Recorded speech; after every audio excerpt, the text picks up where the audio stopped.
Hey guys, I'm Dov, and today I'm back with more Total War Warhammer 2 online action. As you can see from old Crocky G here, we are indeed with the Lizardmen once again, this time fighting the Tomb Kings. So let's go ahead and get to the army compositions. Of course, Crocky G on foot with a unit of Temple Guard, as is relatively standard for my builds. We've also got Skin Cohort with Javelins, front line of Saurus Warriors with shields, mixed with a couple of Saurus Spears, 3 Saurus Spears in fact. I used these guys against a Bretonnian player recently, and it did pretty well, so I figured, hey, they might be okay against constructs and stuff in this matchup, so might as well bring them here. They also should trade relatively okay with most Tomb King's infantry, so, you know, we'll see how they do.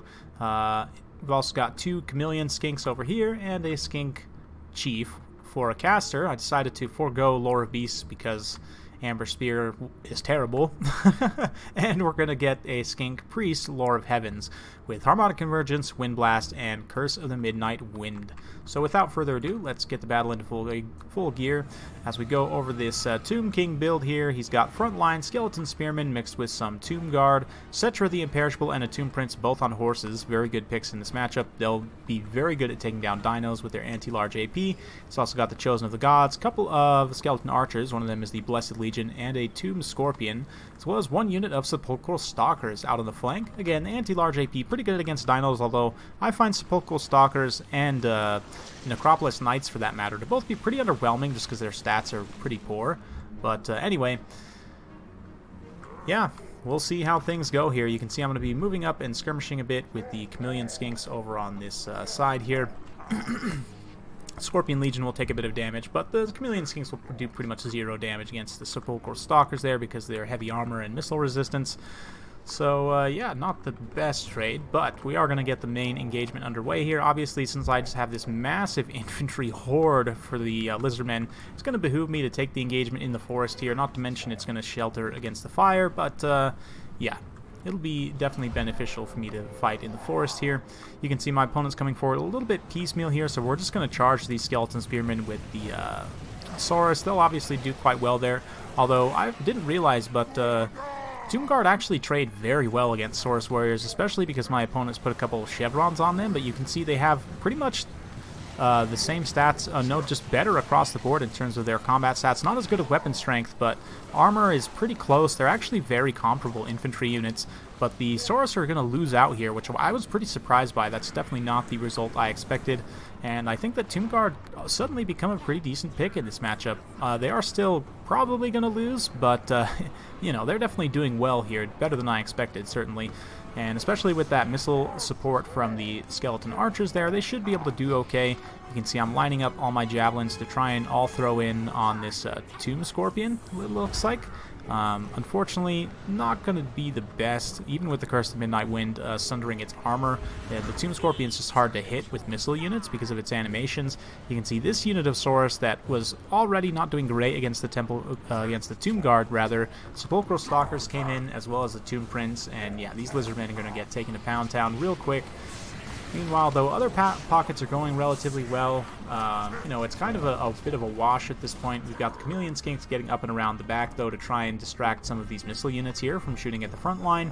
Saurus Spears also just kind of being kept in reserve at this point. I didn't really feel any need to commit them, but Crocky G and his Temple Guard buddies are trying to take down this Tomb Scorpion here. Unfortunately, due to its animations, Crocky G's having a hard time actually getting an attack in. There, he got a nice side shot, but yeah, Tomb Scorpion will definitely take some damage here. Its leadership is also not looking great, but my opponent is going to be able to get through relatively easily because the Tomb Scorpion rather has very high mass, and its animations again allow it to escape very easily.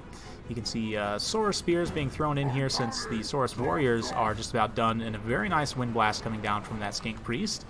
He's been throwing down some buffs and debuffs and a few Wind Blasts here or there.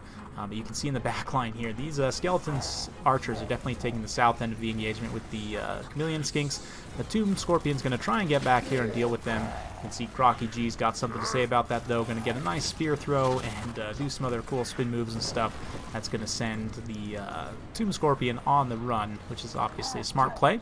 Saurus Spearmen still holding out relatively well here. Just the grind of Lizardmen infantry is going to be a lot for my opponent to deal with. Even though he's dealt with a lot of the Saurus Warriors, there's still like 4 full units of skinks here, just grinding away, and the Sepulchral Stalkers just don't have good enough melee attack and enough models. You can see only 29 melee attack on them, so the skink cohort, which currently at 0 stats, looks like they must have been blinded by Settra's sword, but anyway, when their stats come back, you see 24 melee defense, which means the Sepulchral Stalkers really aren't going to be making that good of contact against the Skinks. It's really a pretty inefficient engagement, but the Tomb Prince coming back here, trying to get on the Skink Chiefs, probably a little bit of a better play here. The Tomb Scorpion as well, of course, with its anti-infantry bonus, will be able to do some damage to poor Skink Chief there. I'm like, okay, you know what, Skink Chief can take some hits for a while, he'll be fine, we'll give him cold-blooded later. So we're going to take Crocky G back and try and finish off Settra's main pocket here, because I've got tons of Skinks just bogging things down. There's relatively few models for my opponent. I figured we could get some Temple Guard and Crocky G in here and try and finish things off. So we'll soak up some cinematics of these Sepulchral Stalkers fighting in the jungle here. Sort of a cool aesthetic, like the serpents, giant serpents fighting in the jungle against the Lizardmen. But anyway, you can see Temple Guard rather, now in here. Going to be doing some great work against these Sepulchral Stalkers. The Curse of the Midnight Wind also going down here, tearing away some of the armor and melee attack of a lot of the units in this pocket, meaning that even the Skinks will be able to do a bit more damage to them with their armor sundered. This unit of Saurus Spears has held out very well, holding up a whole bunch of units out on this flank, even though they are losing. We've still got one Chameleon Skink in the back line, kind of distracting those Ushabti, just being annoying there. And yeah, this unit of Tomb Guard's just about down. These Saurus Warrior is going to pass through and get on the Blessed Legion here. But, a nice explosion coming down from Settra. Fortunately, he's a little bit bogged down here, but he's going to try and escape. That big explosion did actually allow him to escape, and it looks like some of Ushabti coming up in here as well, bogging down a bunch of my Temple Guard and Saurus Spears and more in here, so they're not able to pursue Settra. He's going to come over here and rear charge these Saurus Warriors, kind of interrupt them from attacking these this Blessed Legion here, but the Ushabti just about out of ammo, still taking some shots from those Chameleon Skinks, and sure enough, Skink Chief's buddy's fine. Gave him that cold-blooded. He's running back to the fight to shoot some more blowpipe shots, so don't worry.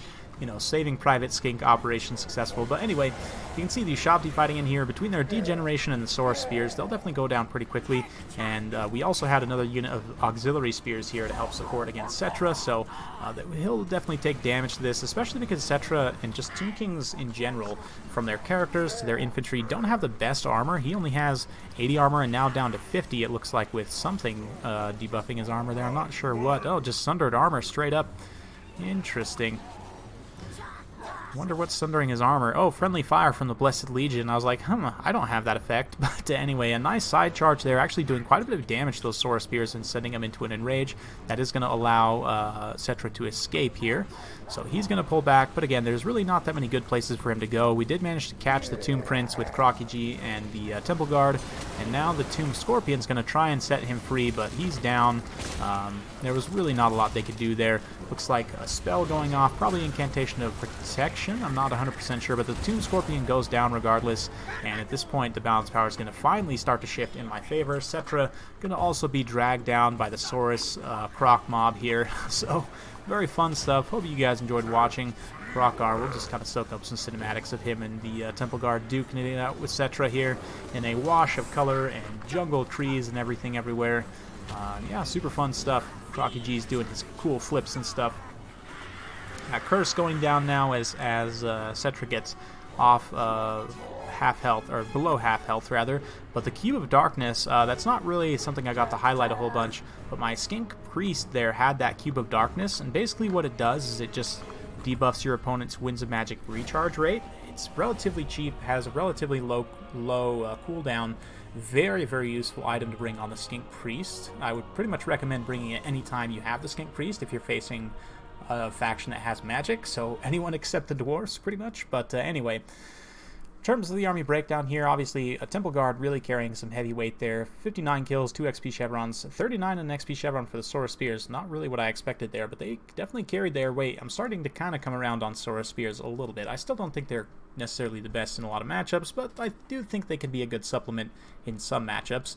But just the amount of infantry I was able to throw at my opponent here was really the tail of the tape. He just didn't have enough stopping power to deal with all those Saurus. Just Saurus for days and days, and then more skinks after the Saurus are gone. And I mean, there's no large targets, so the anti-large focus of Settra and the Tomb Prince really didn't pay off for my opponent at all, because I literally had no large targets. It was all infantry sized.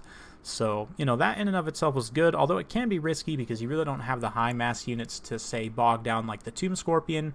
You know, Saurus and Temple Guard are high mass, but they're just kind of slow, so that it's hard to chase after units and catch them and pin them down.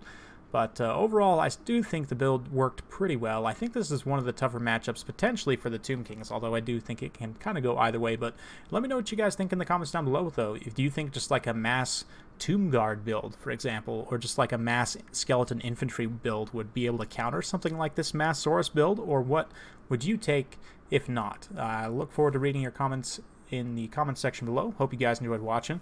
If you do like this sort of content, be sure to like, subscribe, hit that bell notification button so every time I upload a new video, you'll be notified. Thanks again for watching, and we'll see you next time.